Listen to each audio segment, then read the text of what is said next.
రాణి, రాణి, ఇదిగో నిన్నే, ఇలా రా.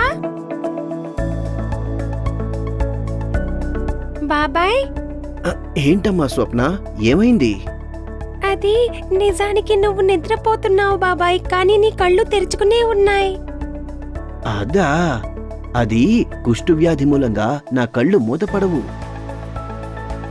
బాబాయ్, నువ్వు కళ్ళ పట్ల చాలా శ్రద్ధ పెట్టాలి, లేదంటే నీ కంటి చూపు పోయే ప్రమాదం ఉంది. నువ్వాగు, నేనిప్పుడే మితాని నక్కని పిలుచుకొస్తాను. తనే నీకు అన్నీ చక్కగా వివరిస్తుంది. అన్నా, స్వప్న మీ కళ్ల సమస్య గురించి చెప్పింది.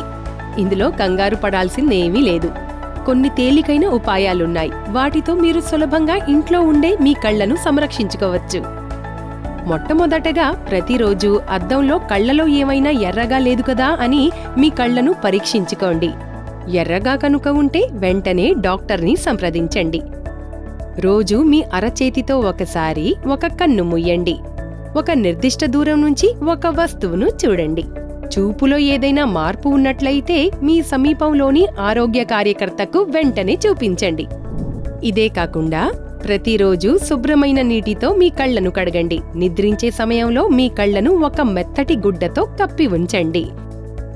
ఎండలో నల్ల కళ్లజోడు వాడండి. ఇంకా టోపీ ధరించి మీ కళ్లను కాపాడుకోండి.